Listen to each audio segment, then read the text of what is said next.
Hello everyone, this is Parth Patel and welcome to ક્યુસાર. મિત્રો, આજના વિડીયોની અંદર આપણે આપણું જે શૈક્ષણિક મનોવિજ્ઞાન છે એની શરૂઆત કરવા જઈ રહ્યા છીએ. જેવી રીતે મેં તમને આગળ વાત કરી હતી કે આપણે 35 માર્ક્સનો મનોવિજ્ઞાનનો જે વિભાગ છે એને પહેલાં કવર કરીશું. તો એની અંદર આજે ક્લાસ 1 છે, જેની અંદર આપણે વૃદ્ધિ અને વિકાસને જોવાના છીએ. તો ચાલો શરૂઆત કરીએ. સામાન્ય રીતે મિત્રો, વૃદ્ધિ અને વિકાસ એ આપણા ગુજરાતીઓ માટે તો આ બે શબ્દો સરખા જ છે. એની અંદર આપણને કોઈ ડિફરન્સ લાગતો નથી. આપણને વૃદ્ધિ એટલે પણ વિકાસ લાગે છે અને વિકાસ એટલે વૃદ્ધિ જ લાગતી હોય છે. પણ મિત્રો, આની અંદર જે વિજ્ઞાન છે, જે મનોવિજ્ઞાન છે, એ થોડોક ફરક કરે છે કે ભાઈ ઉંમરના વધવા સાથે શરીરના વિવિધ અવયવો, વજન, કદ અને આકારમાં થતા પ્રગતિશીલ ફેરફારને વૃદ્ધિ કહેવામાં આવે છે. શું વાત કરી છે મિત્રો? તો કે શરીરની અંદર અવયવો, વજન, કદ અને આકારમાં જે ફેરફારો થાય છે આપણે એને વૃદ્ધિ કહેતા હોઈએ છીએ. શોર્ટમાં કહેવું હોય તો એવું કહી શકાય કે વૃદ્ધિ એ શરીરની પ્રક્રિયા, શરીરના વધવા સાથે જોડાયેલી પ્રક્રિયા છે. બરાબર? વૃદ્ધિનો અર્થ વધવું તે ગર્ભાવસ્થાથી માંડીને પુખ્ત અવસ્થા સુધી વ્યક્તિના શરીરના કદ, વજન અને વિસ્તારમાં વધારો થતો રહે છે. આ વધારો તે વૃદ્ધિ છે. વૃદ્ધિની પ્રક્રિયા આમ ગર્ભાધાનથી જ શરૂ થાય છે. જો મિત્રો, આપણને એ તો ખબર પડી જાય કે ભાઈ શરીરના વધવા સાથે અથવા તો શરીરના અંગ ઉપાંગોની અંદર જે ફેરફારો આવતા હોય છે આપણે એને વૃદ્ધિ કહેતા હોઈએ છીએ. નાનું બાળક હોય એ શારીરિક રીતે મોટું થાય છે તો આપણે એને વૃદ્ધિ કહી શકીએ છીએ. બરાબર? એ પ્રક્રિયા ક્યારથી શરૂ થાય છે? તો કે એ પ્રક્રિયા ગર્ભાધાનથી શરૂ થાય છે. અને ક્યાં સુધી ચાલે છે મિત્રો? તો કે વ્યક્તિ અમુક પરિપક્વતા કે પુખ્તતા પ્રાપ્ત કરે પછી આ પ્રકારની શારીરિક વૃદ્ધિ આપોઆપ અટકી જાય છે. ઇન શોર્ટ, એનો સ્ટાર્ટિંગ પોઈન્ટ જે છે એ શું છે? ગર્ભાવસ્થા. અને એનો જે એન્ડિંગ પોઈન્ટ છે એ શું છે? તો કે પુખ્તતા. બરાબર? પરિપક્વતા અથવા તો પુખ્તતા. તો આ જે વૃદ્ધિ છે એ આવા લિમિટેડ જે સમય મર્યાદા છે, બરાબર, આવો જે એક પીરિયડ છે એની અંદર ચાલતી પ્રક્રિયા છે. એ આજીવન ચાલતી પ્રક્રિયા નથી. તો જ્યારે તમને પરીક્ષાની અંદર અહીંયાથી શું પ્રશ્નો પૂછાઈ શકે? તો જો અહીંયાથી પહેલો પ્રશ્ન એવો બની શકે, જો બનાવવો હોય તો, કે વૃદ્ધિ ક્યારથી શરૂ થાય છે? તો આપણને ખબર હોવી જોઈએ ગર્ભાધાનથી. ક્યાં સુધી ચાલે છે? તો કે પુખ્તતા અથવા તો પરિપક્વતા પ્રાપ્ત થાય ત્યાં સુધી.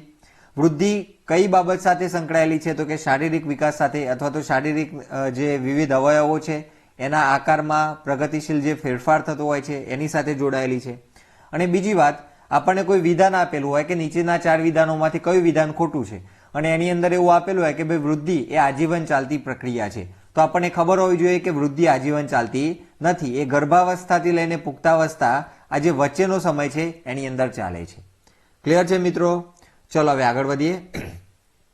મિત્રો, અહીંયા વૃદ્ધિની કેટલીક વ્યાખ્યાઓ આપેલી છે. આપણને પરીક્ષાની અંદર ઘણીવાર સીધી વ્યાખ્યાઓ પૂછાતી હોય છે, તો આપણે આને ધ્યાનમાં લઈએ. જો આની અંદર વધારે પડતી વ્યાખ્યાઓ મેં નથી લીધી, પણ બીએડની બુકની અંદર જેટલી છે એ મેં અહીંયા તમને આપી દીધી છે. બરાબર? શરીરની વૃદ્ધિ એ એક કોષીય ગુણાકાર છે.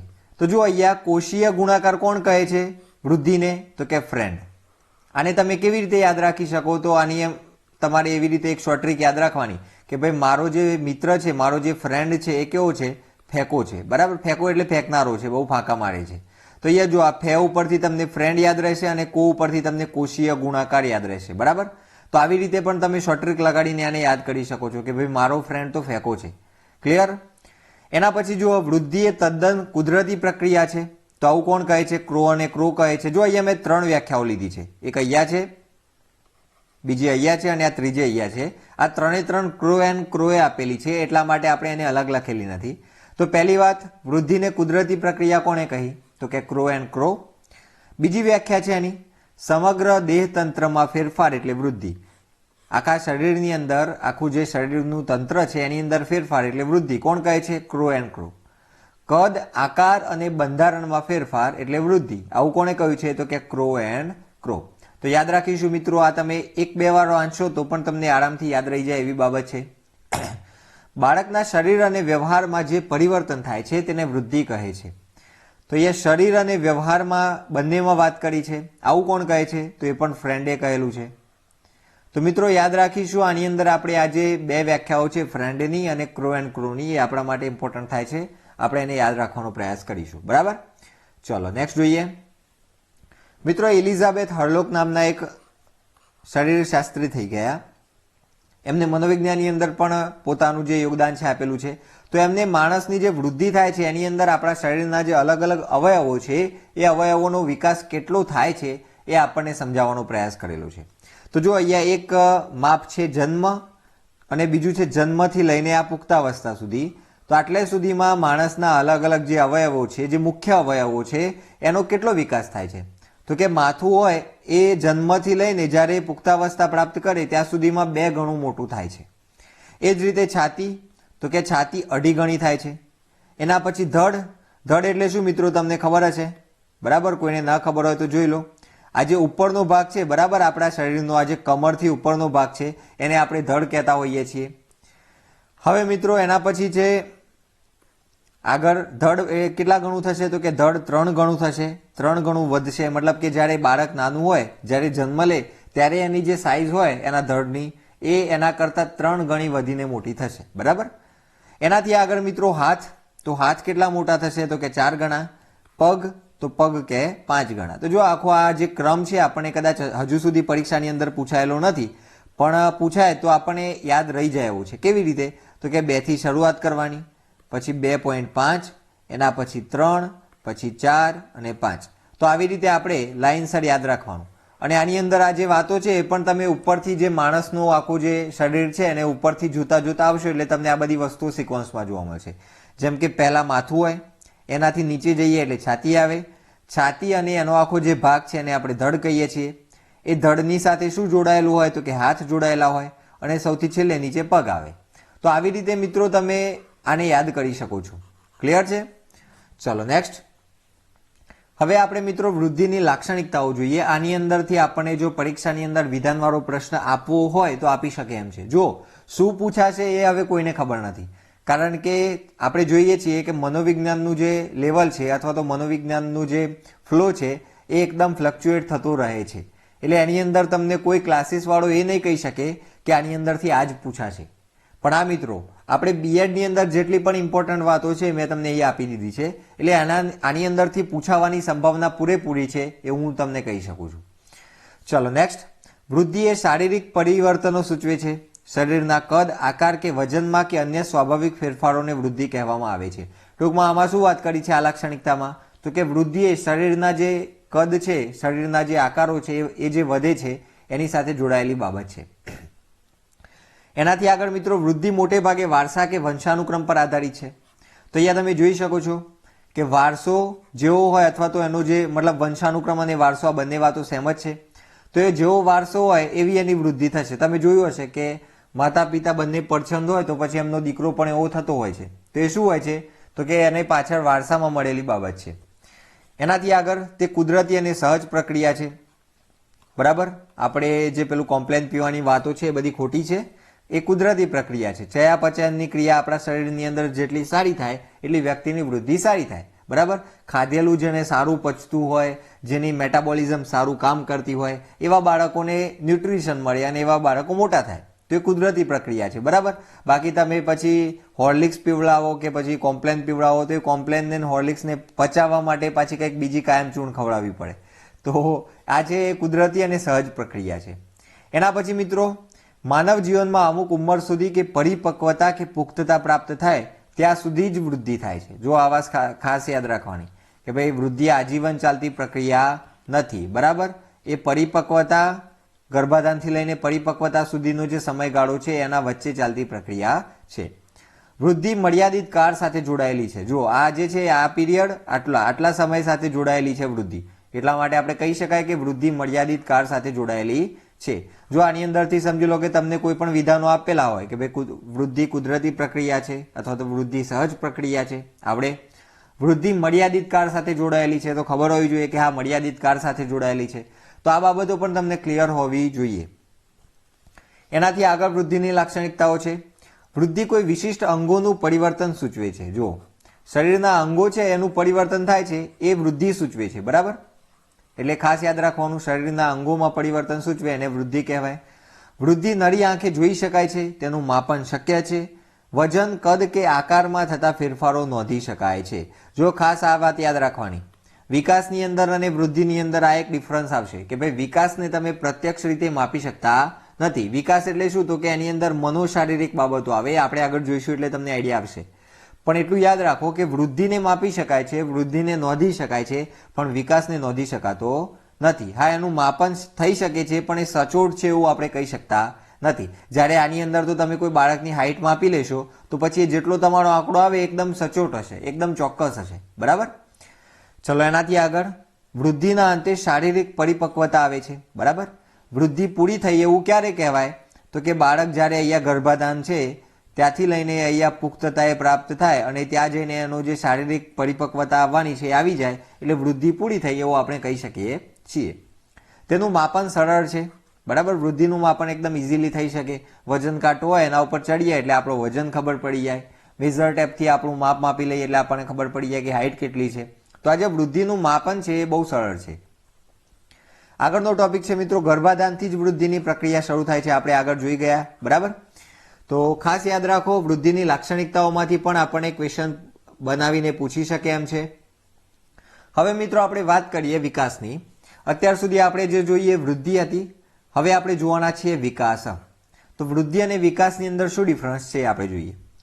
વૃદ્ધિ અને વિકાસનો આરંભ બાળકની ગર્ભાવસ્થાથી થાય છે. જો વિકાસનો આરંભ પણ ક્યાંથી થાય છે? તો કે ગર્ભાવસ્થાથી જ થાય છે. વિકાસ એ જટિલ અને સંકુલ ઘટના છે. તે વૃદ્ધિને અનુસરે છે. વૃદ્ધિને લીધે પ્રાપ્ત થતું સામર્થ્ય એ વિકાસ છે. બરાબર. અહીંયા જો આની અંદર તમને કન્ફ્યુઝન કદાચ થઈ શકે કે ભાઈ વૃદ્ધિને લીધે પ્રાપ્ત થતું સામર્થ્ય એ વિકાસ છે. તો આની અંદર શું છે મિત્રો? તો કે વિકાસ થવો જોઈએ એના માટે તમારી વૃદ્ધિ પણ જરૂરી છે. માણસના મગજનો જે વિકાસ છે, માણસનું મગજ ફિઝિકલી વધશે તો એની અંદર જે ચેતાતંતુઓ છે એની સંખ્યા વધી શકે અને એના લીધે પછી એનો જે વિકાસ છે એ વધી શકે. બરાબર. એટલે કે એના માટે વૃદ્ધિની આવશ્યકતા છે. સમજાય છે મિત્રો? પણ વૃદ્ધિ માટે વિકાસની આવશ્યકતા છે એવું કહી શકાય નહીં. પણ વિકાસ કરવો હોય તો વૃદ્ધિની 100% આવશ્યકતા છે. આપણા મગજનો ફિઝિકલી ડેવલપમેન્ટ થશે તો પછી એની અંદર આપણો વિકાસ થશે. આપણી મેચ્યોરિટી આવવા માટે, આપણી જે બુદ્ધિશક્તિ છે એ ખીલવા માટે આપણા મગજનો વિકાસ જરૂરી છે. આપણે તમને આ એક મગજના એક્ઝામ્પલથી સમજાવ્યું છે. બરાબર. પણ એટલું યાદ રાખો કે વૃદ્ધિને લીધે પ્રાપ્ત થતું સામર્થ્ય એ વિકાસ છે. એટલે કે વૃદ્ધિની અનિવાર્યતા છે. શેના માટે? વિકાસ થવા માટે. એનાથી આગળ છે મિત્રો, શરીરના વિવિધ અવયવોના સૂચન દ્વારા, અહીંયા સૂચન નહીં આવે, અહીંયા સુગ્રથન આવશે. બરાબર. શરીરના વિવિધ અવયવોના સુગ્રથન દ્વારા ઉંમરના વધવા સાથે થતા વર્તનના પ્રગતિશીલ ફેરફારને વિકાસ કહેવામાં આવે છે. સુગ્રથન એટલે શું મિત્રો? અહીંયા સાઈડમાં મેં લખેલું છે ઇન્ટિગ્રેશન. એટલે શરીરના જે અલગ અલગ અવયવો છે એ એકબીજા સાથે કોમ્બિનેશન લઈ લે. બરાબર. જેવી રીતે આપણા હાથ છે, હાથની આગળ આંગળીઓ છે, પણ જ્યારે એ આંગળીઓ અને હાથ પોતાનું કામ વ્યવસ્થિત રીતે કરતા થઈ જાય, એકબીજા સાથે એમનું કોમ્બિનેશન સેટ થઈ જાય, ત્યારે આપણે એને વિકાસ કહેતા હોઈએ છીએ. બીજું એવું કહી શકાય મિત્રો કે કોઈ વ્યક્તિ રસ્તા ઉપર જતો હોય અને જો એને પગમાં કાંટો વાગે છે અથવા તો પગમાં એને પથ્થર વાગે છે, આમ પગમાં ઘૂસી જાય છે, લોહી આવે છે, પણ એના ચેતાતંતુઓ સુધી એનું ઇન્ટિગ્રેશન થયેલું જ નથી, એનું ગ્રથન થયેલું જ નથી. બરાબર. એ જોડાયેલું જ નથી, એનું કનેક્શન બન્યું જ નથી. તો પછી એને ખબર જ નહીં પડે કે મને પગમાં કાંટો વાગ્યો છે, મારે એને કાઢવો જોઈએ. તો વિકાસ શું છે? તો કે એની અંદર આવું સુગ્રથન થાય છે અને એના કારણે વર્તનની અંદર પ્રગતિશીલ ફેરફારો આવે છે. બરાબર. એ વ્યક્તિ છે એને જ્યારે કાંટો વાગશે અને પથ્થર વાગશે તો એ નીચો વળશે અને એની અંદરથી એ પથ્થર કાં તો કાંટો કાઢશે. એ ક્યારે કાઢશે? તો કે જ્યારે એના અલગ અલગ અવયવો, એના પગના જે તંતુઓ છે એનું એના મગજ સાથે સુગ્રથન થયેલું હોય, ઇન્ટિગ્રેશન થયેલું હોય, ત્યારે એને ખબર પડશે. તો આવી જ રીતે જે અલગ અલગ પ્રગતિશીલ ફેરફારો થતા હોય છે વર્તનની અંદર, એને આપણે વિકાસ કહેતા હોઈએ છીએ. એનાથી આગળ છે મિત્રો કે વિકાસ એ મનોશારીરિક ઘટના છે. મનોશારીરિક એટલે શું? તો કે મનની સાથે જોડાયેલી પ્લસ શરીરની સાથે જોડાયેલી બાબત. બરાબર. એટલે કે વૃદ્ધિ કેવી હતી? તો કે વૃદ્ધિ ખાલી શારીરિક ઘટના હતી. શરીરની અંદર ફેરફારો થાય, શરીર મોટું થાય, એને આપણે વૃદ્ધિ કહી દેતા હતા. પણ વિકાસમાં એવું નથી. એની અંદર શરીર મોટું થશે, એની સાથે સાથે એ શરીરના વધવાની સાથે સાથે એના માનસિક ફેરફારો થશે, એની અંદર બૌદ્ધિક ફેરફારો આવશે. આ જે બાબત છે એને આપણે વિકાસ કહેતા હોઈએ છીએ. હવે જુઓ મિત્રો, આપણને વિકાસની કેટલીક વ્યાખ્યાઓ આપેલી છે. વિકાસ એ ક્રમિક અને નિરંતર ચાલતી પ્રક્રિયા છે. તો એ કોણે કહેલું છે? સ્કિનરે કહેલું છે. એનાથી આગળ, વિકાસ વૃદ્ધિ પૂરતો મર્યાદિત નથી, તેને બદલે તે પરિપક્વતાના લક્ષ્યની તરફ દોડી જતી પ્રગતિશીલ પરિવર્તનોની શૃંખલા છે. અહીંયા શૃંખલા આવવી જોઈએ. બરાબર. વિકાસના પરિણામ સ્વરૂપ વ્યક્તિમાં નૃત નૂતન આવશે યા નૂતન, બરાબર, આ સ્કેન કરેલું છે. તો વ્યક્તિમાં નૂતન વિશિષ્ટતાઓ અને નૂતન શક્તિઓનો આવિર્ભાવ થાય છે. તો આ કોણે કહેલું છે મિત્રો? હર્લોકે કહેલું છે. જુઓ અહીંયા, વિકાસ એ વૃદ્ધિ પૂરતો મર્યાદિત નથી, તેને બદલે તે પરિપક્વતાના લક્ષ્ય તરફ દોડી જતી, આવા શબ્દો તમારે કી પોઈન્ટ યાદ રાખી લેવાના કે ભાઈ પરિપક્વતાના લક્ષ્ય તરફ દોડી જતી પ્રક્રિયા છે, જેનાથી એની અંદર નૂતન વિશિષ્ટતાઓ અને નૂતન શક્તિઓનો આવિર્ભાવ થાય છે. તો આટલા તમે કી પોઈન્ટ યાદ રાખશો એટલે તમને યાદ આવી જશે કે ભાઈ આ હર્લોકે આપેલી વ્યાખ્યા છે. એનાથી આગળ મિત્રો, બાળકમાં નવીન વિશેષતાઓ અને નવીન યોગ્યતાઓ જન્મ લે છે, તેને આપણે વિકાસ એટલે કે ડેવલપમેન્ટ કહેતા હોઈએ છીએ. આ વ્યાખ્યા પણ હર્લોકે આપેલી છે. બરાબર, વિકાસ એ ગુણાત્મક ફેરફાર છે, પરિપક્વતાના લક્ષ્ય તરફ લઈ જતા ક્રમબદ્ધ, સુસંવાદી અને પ્રગતિકારક ફેરફારો એટલે વિકાસ. તો અહીંયા ખાસ યાદ રાખો, પરિપક્વતાના લક્ષ્ય તરફ લઈ જતા, અહીંયા જેવી રીતે હતું એ જ વસ્તુ અહીંયા અલગ શબ્દોની અંદર છે. ઘણીવાર એવું થતું હોય મિત્રો કે આપણે વ્યાખ્યા વાંચી હોય, આપણે વ્યાખ્યા યાદ પણ કરી હોય, પણ પરીક્ષાની અંદર થોડાક શબ્દો ચેન્જ થયા હોય એટલે આપણને પાછું ડાઉટ થઈ જાય કે આ એ જ વ્યાખ્યા હતી કે બીજા કોઈની હશે. તો એટલા માટે યાદ રાખો, અહીંયા પણ આ જે વ્યાખ્યા છે એલિઝાબેથ હર્લોકની જ છે. તો વિકાસની અંદર તમારે એલિઝાબેથ હર્લોક અને સ્કિનર આ બેની વ્યાખ્યાઓ ખાસ યાદ કરવાની થાય. ચલો નેક્સ્ટ આગળ વધીએ. જો આની પીપીટી છે, આપણી ટેલિગ્રામ ચેનલ કઈ છે, ક્યુ સરની અંદર હું તમને આપી દઈશ. ટાઈમ ટુ ટાઈમ તમને આની જે પીપીટી છે મળતી રહેશે, એટલે તમે આ જે વ્યાખ્યાઓ છે એને તૈયાર કરી શકો છો અને આખા લેક્ચરને પણ તમે રિવાઇઝ કરી શકશો. એનાથી આગળ મિત્રો, વિકાસના આપણને પ્રકારો આપેલા છે. વિકાસના કેટલા પ્રકારો છે? તો કે 5 પ્રકારો છે. પહેલો છે શારીરિક વિકાસ, બીજો છે માનસિક વિકાસ, ત્રીજો છે સામાજિક વિકાસ, ચોથો સંવેગાત્મક વિકાસ અને પાંચમો ચારિત્રિક વિકાસ. શારીરિક વિકાસમાં શું આવે મિત્રો? તો કે જે શરીરના કદ, ઊંચાઈ આ બધું વધે છે, એની અંદર શારીરિક વિકાસ પણ એને કહી શકાય. એને વૃદ્ધિ તો કહેવાય જ, પણ એની સાથે સાથે એ શરીરના જે કદ આકારની અંદર ફેરફારો થાય છે, એનાથી વ્યક્તિના વર્તનની અંદર પણ ફેરફાર થાય છે. સમજી લો કે પહેલા જે નાનું બાળક હતું, એ નાનું બાળકના જે પગ હોય એટલા સ્થિર નહોતા, તો એ ચાલી શકતું નહોતું, પણ જેમ જેમ એની વૃદ્ધિ થઈ એમ એ ચાલી શકતો થયો, તો એનું જે વર્તન છે એની અંદર પણ ધીમે ધીમે ફેરફારો આવશે. અને એટલા માટે શારીરિક વિકાસને આપણે વિકાસમાં પણ ગણતા હોઈએ છીએ. એવું નહીં કે શારીરિક હોય એટલે ખાલી વૃદ્ધિ જ હોય, બરાબર. પણ હા, એવું પૂછેલું હોય કે શરીરની બાબત, શરીરના જે વિકાસ છે, શરીરના જે આકારો છે એની અંદર બદલાવ લાવતી પ્રક્રિયાને શું કહેવાય? તો એ જગ્યાએ પછી આપણે વૃદ્ધિ કહીશું. ક્લિયર છે? પછી જે માનસિક વિકાસ એટલે મનની જે બાબતો છે, બુદ્ધિ શક્તિનો વિકાસ થાય, કલ્પના શક્તિનો વિકાસ થાય, તો એ બધી માનસિક બાબતો થઈ. એનાથી આગળ સામાજિક વિકાસ એટલે કે સમાજના જે લોકો છે એની સાથે બાળક હળીમળીને રહેતું થાય, બરાબર. તો એની સાથે જે જોડાણ છે એનું મિત્રતા થાય અથવા તો કોઈની સાથે એ કોઈ સંબંધથી જોડાય છે, તો એ સામાજિક વિકાસ થયો કહેવાય. સંવેગાત્મક વિકાસની અંદર શું હોય? તો કે એના જે અલગ અલગ ભાવો છે, ખુશી છે, બરાબર, હર્ષ છે, આનંદ, દુઃખ છે, આવા જે અલગ અલગ ભાવો છે, ગુસ્સો છે, તો એના ઉપર ધીમે ધીમે કંટ્રોલ કરતો થાય અથવા તો એની અંદર ફેરફારો થાય, તો એને આપણે સંવેગાત્મક વિકાસ કહેતા હોઈએ છીએ. અને એનાથી આગળ ચારિત્રિક વિકાસ, બરાબર. તો ચારિત્રિક વિકાસની અંદર બાળક કેવું છે, હિંમતવાન છે કે કેવું છે, એ દરેક બાબતો ચારિત્રિક વિકાસની અંદર આવશે, બરાબર. ઇન શોર્ટ આપણે એના ગુણો છે એને ચારિત્રિક વિકાસની અંદર મૂકીશું. આની અંદર સંવેગાત્મકમાં ભાવો આવશે કે ભાઈ બાળકની અંદર અચાનક ગુસ્સો આવી જાય છે, જલ્દી ખુશ થઈ જાય છે, તો એ બધી જે બાબતો છે સંવેગાત્મક વિકાસની અંદર આવશે, બરાબર. આની અંદરથી તમને ડિટેલમાં ક્વેશ્ચન્સ નહીં પૂછે, પણ પૂછશે તો તમને આ 5 પ્રકારો ખબર હોય તો તમે તમારી જાતે એમાંથી નક્કી કરી શકશો કે ભાઈ આમાંથી શારીરિક વિકાસ કયો, માનસિક વિકાસ કયો, સામાજિક વિકાસ કયો અને સંવેગાત્મક વિકાસ કયો. એક્ઝામ્પલ તરીકે તમને આપેલું હોય કે બાળક શાળાએ જઈ તેના મિત્રો સાથે ખૂબ સારી રીતે વ્યવહાર કરે છે અને તેમની સાથે સામાજિક રીતે જોડાય છે, અથવા તો સામાજિક રીતે કાં તો સારી રીતે એમની સાથે મિત્રતા કરે છે. આ કયા પ્રકારનો વિકાસ છે? તો પછી એમાં ખબર પડી જાય કે ભાઈ આ સામાજિક વિકાસની અંદર આવું થાય. ક્લિયર છે મિત્રો? ચલો આગળ વધીએ. હવે આપણે વિકાસની લાક્ષણિકતાઓની વાત કરીએ. આમાંથી પણ કદાચ બનાવવો હોય તો એક ક્વેશ્ચન બની શકે વિધાનવાળો. વિકાસ એ જીવન પર્યંત ચાલનારી પ્રક્રિયા છે. જો વૃદ્ધિમાં શું હતું? તો કે આ ગર્ભાધાન, ત્યાંથી લઈને આ પુખ્તાવસ્થા, ત્યાં સુધીમાં શું ચાલતું હતું? વૃદ્ધિ ચાલતી હતી, બરાબર.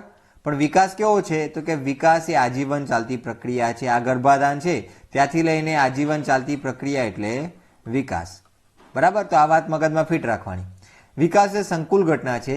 શારીરિક અને માનસિક ફેરફારોના સંયોજનથી વિકાસ જન્મે છે. શારીરિક અને માનસિક ફેરફારો આ બંને થાય ત્યારે આપણે વિકાસ થયો એવું કહી શકીએ છીએ, બરાબર. વારસો અને વાતાવરણ વિકાસ પર અસર કરે છે. આ વાતમાં મિત્રો ખાસ યાદ રાખવાની, વારસા અને વાતાવરણની વિકાસ પર અસર છે. એ જ રીતે મિત્રો વૃદ્ધિ પર પણ એની અસર છે. આપણે એ નથી જોયું કે ભાઈ વૃદ્ધિ પર વારસા અને વાતાવરણની અસર છે કે નહીં, તો એ છે જ, 100% છે. વિકાસ બાળકના વર્તનનું પ્રેરક પરિબળ છે. વિકાસની સીધી અસર બાળકની ક્રિયા કે પ્રવૃત્તિ પર થાય છે. બાળકનો વિકાસ આપણે શેમાં જોઈ શકીએ, તો કે કેવી રીતે કામો કરતો થાય છે એની અંદર આપણે વિકાસને જોઈ શકતા હોઈએ છીએ. બરાબર, જેવી રીતે વૃદ્ધિનું માપન આપણે જોઈને લગાવી શકતા હોઈએ છીએ. બાળક જ્યારે એની હાઈટ વધે તો આપણે એને કહેતા હોઈએ છીએ કે ભાઈ તું તો બહુ લાંબો થઈ ગયો, તો આપણે વૃદ્ધિને નરી આંખે જોઈ શકતા હોઈએ છીએ. જ્યારે વિકાસને નરી આંખે જોવો હોય તો એની પ્રક્રિયાની અંદર, એની ક્રિયા પ્રવૃત્તિની અંદર આપણે જોઈ શકતા હોઈએ છીએ. વિકાસમાં સમગ્રતા છે તે સમગ્ર પરિવર્તન સૂચવે છે. બરાબર, સમગ્રતા એટલે શું, તો કે એની અંદર શરીર અને મન બંને વાતો આવી જાય અને એટલા માટે સમગ્ર પરિવર્તન સૂચવે છે એવું આપણે કહી શકીએ છીએ. નેક્સ્ટ, વિકાસના ફેરફારો વર્તનના સંદર્ભમાં અનુભવી શકાય છે. જો જેવી રીતે મેં તમને આગળ વાત કરી કે ભાઈ વિકાસ માટે કંઈ એવું છે નહીં કે આ મેજર ટેપ લીધી અને એનો વિકાસ આપણે માપી લઈએ. બરાબર, એની અંદર એનું વર્તન કેટલું બદલાય છે, પહેલાં એ કેવું વર્તન કરતો હતો, હવે કેવું વર્તન કરે છે, એ ડિફરન્સથી આપણે સમજી શકીએ છીએ કે વ્યક્તિનો વિકાસ થઈ રહેલો છે. વિકાસના અંતે વ્યક્તિ અનુભવો દ્વારા શિક્ષણ મેળવે છે.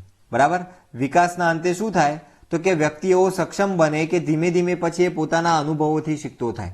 એક્ઝામ્પલ તરીકે કોઈ નાનું બાળક હોય તો એ નાનું બાળક જ્યારે સમજી લો કે તમે ચા કાઢીને મૂકેલી હોય કપની અંદર અને કપની અંદર ગરમ ચા હોય એકદમ, અને નાનું બાળક જ્યારે અચાનક એની સાથે એને ટક્કર થાય અને પછી એનાથી દાજી જાય તો એ એકવાર એને અનુભવ થયો અને અનુભવથી એને ખબર પડે કે ગરમ વસ્તુને અડાય નહીં. તો ધીમે ધીમે આવી રીતે વસ્તુ શીખતો જાય છે અને પછી એ અનુભવ થયો એટલે બીજી વાર જે ચા હોય ગરમ એની જોડે જતા એ બહુ ડરશે. કેમ એવું, તો કે એને એકવાર અનુભવ થયો છે, તો એને અનુભવ વડે ધીમે ધીમે શિક્ષણ લેતું થાય છે. એનો અર્થ એવો થયો કે એની અંદર ધીમે ધીમે વિકાસ થઈ રહેલો છે. બરાબર, વિકાસ માટે વૃદ્ધિ અનિવાર્ય છે. જો આ વાત તમને ખબર હોવી જોઈએ કે વૃદ્ધિ તો અનિવાર્ય છે. બરાબર, શરીરના જે અંગ ઉપાંગો છે એની અંદર ફેરફારો આવશે, એનું સુગ્રથન થશે તો વિકાસ શક્ય બનશે. વિકાસનું સીધી રીતે માપન થઈ શકતું નથી. ચોક્કસ પ્રયુક્તિઓ કે પ્રવિધિઓ દ્વારા વિકાસને અમુક કક્ષાએ પરોક્ષ રીતે માપી શકાય છે. બરાબર, અહીંયાથી વિધાન બને કે ભાઈ વિકાસને પરોક્ષ રીતે માપી શકાય છે, પણ એવું આપેલું હોય વિધાન કે નીચેનામાંથી 3માંથી કયું કાં તો 4માંથી કયું સાચું વિધાન નથી. અને એમાં તમને આપેલું હોય કે ભાઈ વિકાસને આપણે પરોક્ષ રીતે નહીં પણ પ્રત્યક્ષ રીતે માપી શકીએ છીએ, આવી રીતે તમને આપેલું હોય તો પછી એ પ્રત્યક્ષ રીતે આપેલું હોય તો એ વિધાન ખોટું થઈ જાય. તો આ બાબતો તમને એકદમ માઇનોર ખબર હોવી જોઈએ. બરાબર, વિકાસ એ પૂર્ણતા તરફની ગતિ છે, પૂર્ણતાની સ્વયં પ્રાપ્તિ નથી.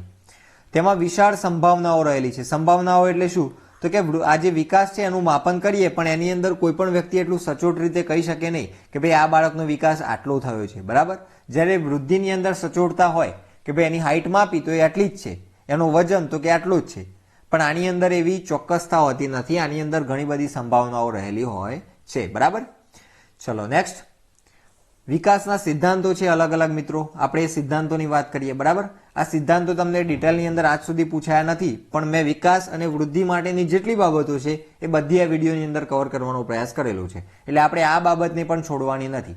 આને મેં ડિટેલની અંદર નથી સમજાવ્યા, પણ જો તમારે ડિટેલમાં સમજવા હોય તો એવું હોય તો પછી મને કોમેન્ટ બોક્સની અંદર કહેજો, હું તમને એની PDF આપણા ટેલિગ્રામ ચેનલની અંદર આપી દઈશ. જો વિકાસના સિદ્ધાંતોની અંદર પહેલો છે નિરંતર વિકાસનો સિદ્ધાંત.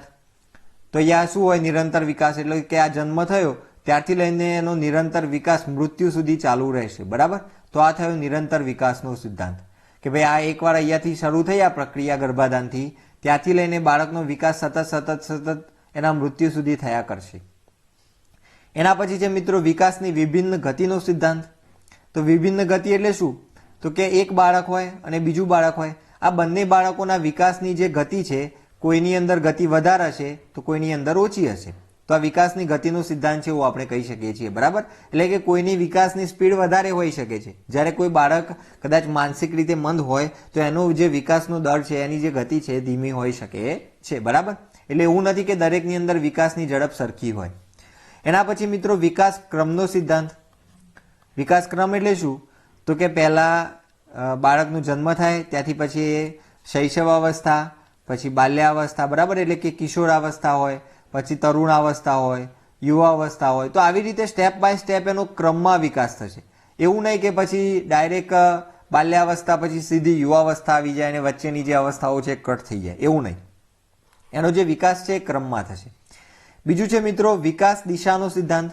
તો કે વિકાસ દિશાનો સિદ્ધાંત શું હોય? તો કે બાળકનો જે વિકાસ છે એ માથાથી લઈને પગ તરફ જતો હોય છે. બરાબર, બાળકનું જે માથું હોય એનો વિકાસ પહેલા થતો હોય છે.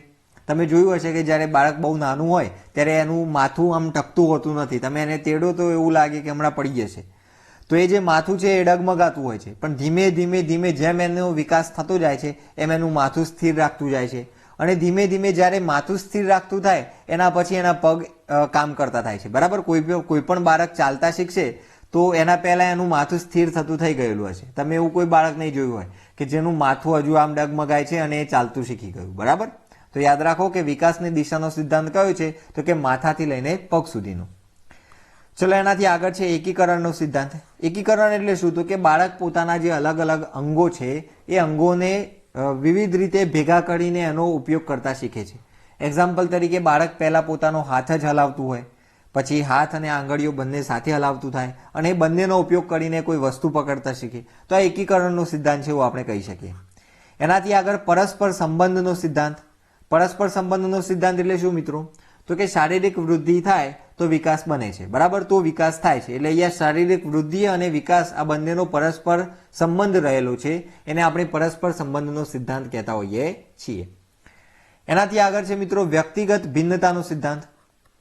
બરાબર, વ્યક્તિગત ભિન્નતા એટલે કોઈ પણ વ્યક્તિ હોય એનો વિકાસ થતો હોય તો એની અંદર વિશાળ વ્યક્તિગત ભિન્નતાઓ રહેલી હોય છે. બરાબર, આપણે કોઈને એવું ના કહી શકીએ કે ભાઈ પેલાનો વિકાસ આટલો બધો થઈ ગયો, આનો કેમ ના થયો. એની અંદર વ્યક્તિગત ભિન્નતાઓ હોય છે. એની અંદર જાતિગત ભિન્નતાઓનો પણ સમાવેશ થતો હોય છે. કોઈ બાળકનો બૌદ્ધિક વિકાસ વધારે હોય તો કોઈનો ઓછો હોય, કોઈ બાળકનો શારીરિક વિકાસ વધારે હોય તો કોઈનો ઓછો હોય. તો એ જે વ્યક્તિગત ભિન્નતાઓ છે આની અંદર રહેલી છે. એનાથી આગળ સમાન તરાહનો સિદ્ધાંત. આ સમાન તરાહ એટલે શું મિત્રો? તો કે સમજી લો કે ભારતની અંદર કોઈ બાળક છે અને એ બાળક 12 થી લઈને 19 કે 20 વર્ષ સુધીની જે ઉંમર છે એની અંદર તરુણાવસ્થાનો અનુભવ કરે છે. તો પછી એ જ વસ્તુ તમે સાઉથ આફ્રિકાની અંદર જશો અને ત્યાંના એ ઉંમરના બાળકોને જોશો તો એની અંદર પણ એ ઉંમરમાં તરુણાવસ્થા જ હશે. એવું નહીં હોય કે પછી એ આફ્રિકાની અંદર રહે છે કાં તો ઇંગ્લેન્ડની અંદર રહે છે એટલે એની અંદર એ સમયે યુવાવસ્થા આવી ગઈ હશે.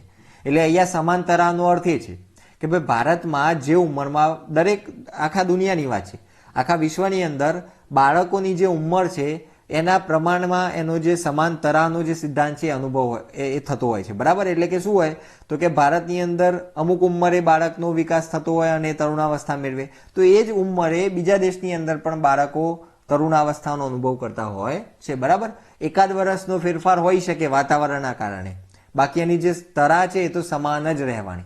એટલે કે એની ઉંમર પ્રમાણે દરેક દેશની અંદર એ બાળક તરુણાવસ્થાનો અનુભવ કરશે. 20 વર્ષનું થશે તો પછી એ યુવાવસ્થામાં પ્રવેશ કરશે. તો દરેક જગ્યાએ રહેશે. તો અહીંયા સમાંતરાની અંદર એની વાત કરેલી છે. સમજાય છે? ચલો નેક્સ્ટ, સામાન્યથી વિશિષ્ટ પ્રતિક્રિયાનો સિદ્ધાંત. તો અહીંયા પહેલા શું હોય? બાળક સામાન્ય પ્રતિક્રિયા કરતું હોય. બરાબર, એનાથી એ ધીમે ધીમે વિશિષ્ટતા તરફ વધે છે. જેવી રીતે મેં તમને હાલ એક ઉદાહરણ આપ્યું કે ભાઈ બાળક પહેલા હાથ હલાવે છે. બરાબર, તો એ એકીકરણમાં પણ આવશે અને સેમ એવી જ વાત અહીંયા પણ આવશે કે ભાઈ પહેલા એ કેવા હોય તો કે પહેલા એકદમ સાદા સરળ કામ કરી શકતું હોય, પછી ધીમે ધીમે ધીમે એની અંદર જેમ જેમ વિકાસ થતો જાય એમ એ વિશેષ પ્રકારના કામો કરતું જાય. બરાબર, પહેલા કેવું હોય તમે જોયું હશે, કોઈ નાનું બાળક હોય ને એને તમે મમરા ખાવા માટે આપશો ને તો તમે જોજો એને જો એકવાર હાથમાંથી પડી જાય ને તો એને મમરો કે ચણો પકડતા બહુ વાર લાગતી હોય છે. કેમ? તો કે હજુ સુધી એનામાં વિશિષ્ટ પ્રતિક્રિયા કરવાનો વિકાસ થયેલો નથી. એ 2 આંગળીથી આમ પકડવાનો પ્રયાસ કરતું હોય છે. તમે બધાએ જોયેલું હશે આ વસ્તુ. તો એ શું છે તો કે હજુ એ સામાન્ય કક્ષાએ છે, પણ જેમ જેમ એની આંગળીઓનો વિકાસ એકદમ પ્રોપરલી શીખી જશે, જેમ જેમ એને વિશિષ્ટ પ્રતિક્રિયાઓ કરતા આવડી જશે તો પછી એ વસ્તુ એના માટે પકડવી બહુ સરળ થઈ જશે. બરાબર છે? એનાથી આગળ વારસો અને વાતાવરણની આંતરક્રિયાનો સિદ્ધાંત. તો કે કોઈ પણ વિકાસ હોય એના ઉપર વારસો અને વાતાવરણ અસર કરે છે, તો આ પણ એક સિદ્ધાંત છે. અને એનાથી આગળ છે પૂર્વાગાહીનો સિદ્ધાંત. મતલબ કે બાળકનું જે શરૂઆતની જે અવસ્થા છે એના ઉપરથી બાળકનું ભવિષ્ય કેવું રહેશે એની આગાહી કરી શકાય છે. આવો એક સિદ્ધાંત છે. બરાબર, તો અહીંયા આપણે જોયા વિકાસના સિદ્ધાંતો. એનાથી આગળ વધીએ તો કે હેવિંગહર્સ્ટ અને એરિક્સને આપણને વિકાસની વિવિધ અવસ્થાઓ આપેલી છે અને આ અવસ્થાઓમાંથી પ્રશ્ન બનવાની સંભાવના છે. એટલે ખાસ આને યાદ કરી લો. તો મિત્રો પહેલી અવસ્થા છે ગર્ભાવસ્થા. ક્યાં સુધી હોય તો કે જન્મ સુધી હોય. એની અંદર મિત્રો શારીરિક વિકાસ ઝડપથી થતો હોય છે, બરાબર. શારીરિક જે વૃદ્ધિ છે, શારીરિક જે વિકાસ છે એ બાળકનો ઝડપથી થતો હોય છે. એનાથી આગળ આવે છે શૈશવાવસ્થા. કેટલી ઉંમરમાં તો કે 5-6 વર્ષ સુધી શૈશવાવસ્થામાં છે બાળક, એવું કહી શકાય. એ વખતે એની અંદર અનુકરણ વૃત્તિ, સર્જન વૃત્તિ અને જિજ્ઞાસા વૃત્તિ એકદમ પ્રબળ બનતી હોય છે, બરાબર. તો જો આની અંદર આ જે જન્મ છે ત્યાંથી લઈને પછી આ જે શૈશવાવસ્થા છે એ 5-6 વર્ષ સુધીની રહે છે, બરાબર.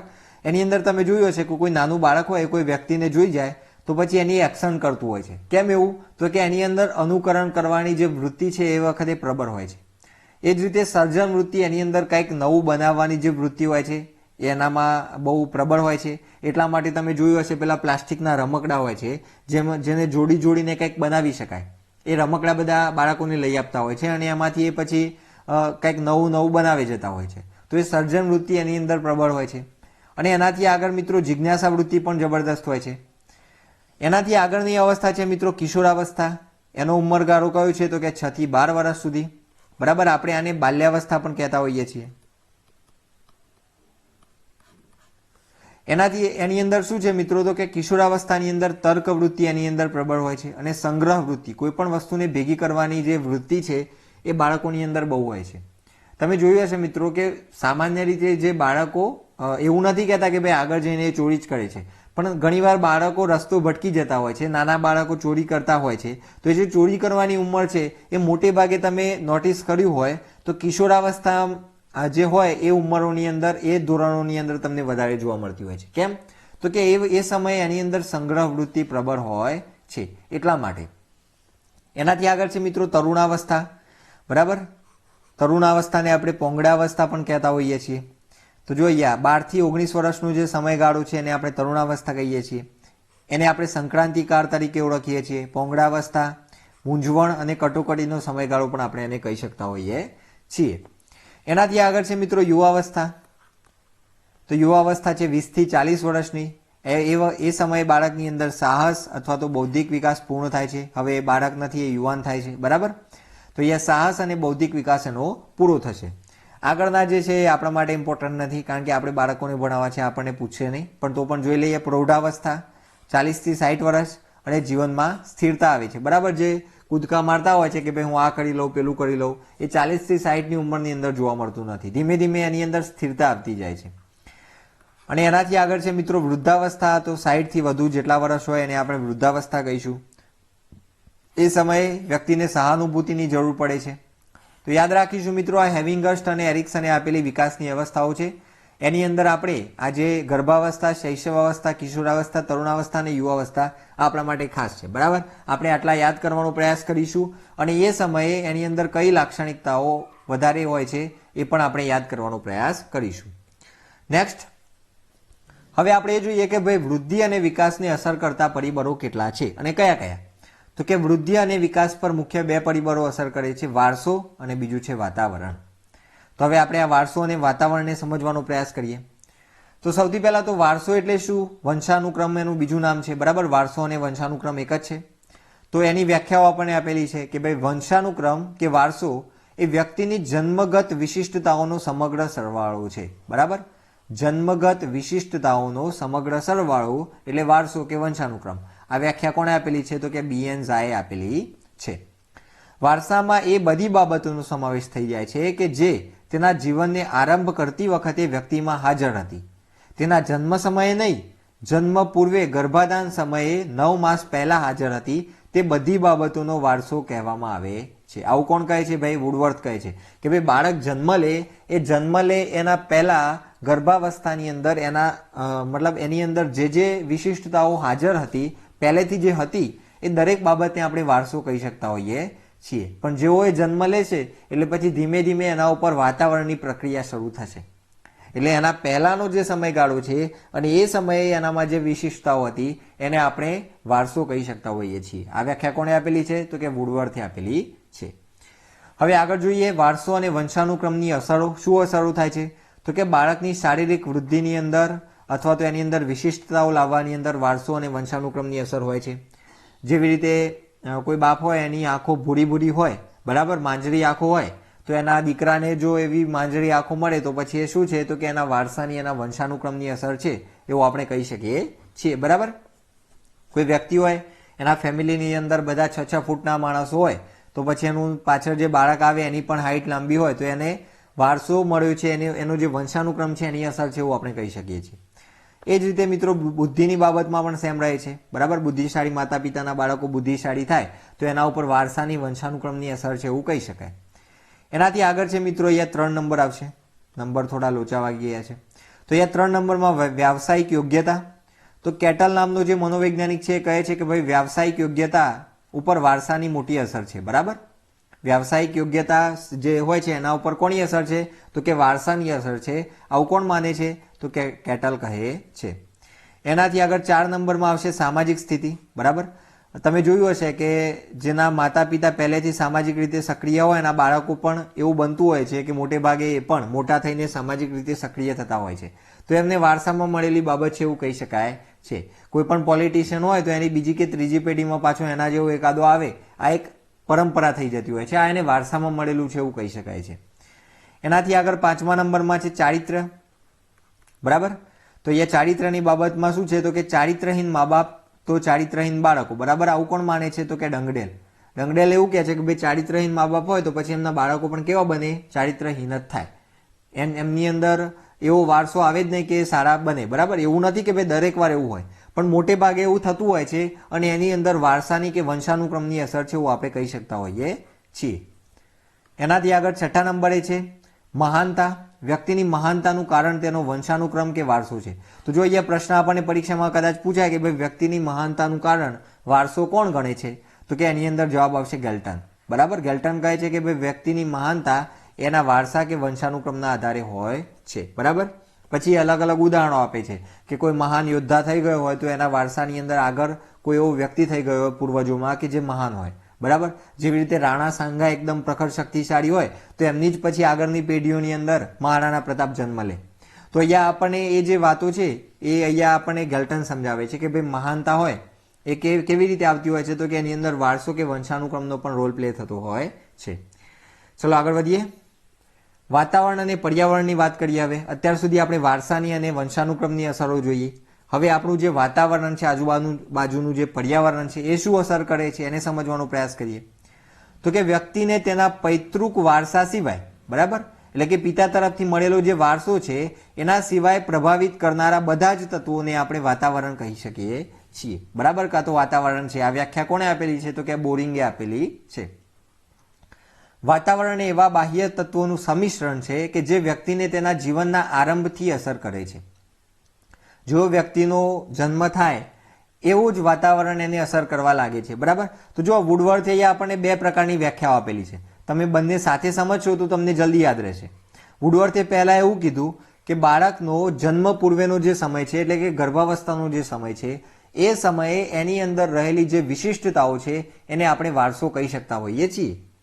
અને હવે શું કહે છે કે એકવાર જન્મ થઈ જાય પછી એ જન્મ પછી એને જે બાબતો અસર કરતી થાય છે એ બાબતોને આપણે વાતાવરણ કહી શકતા હોઈએ છીએ. તો આ બંને વ્યાખ્યાઓ વુડવર્થે આપેલી છે. તમે એને આવી રીતે યાદ કરી શકો છો. બરાબર.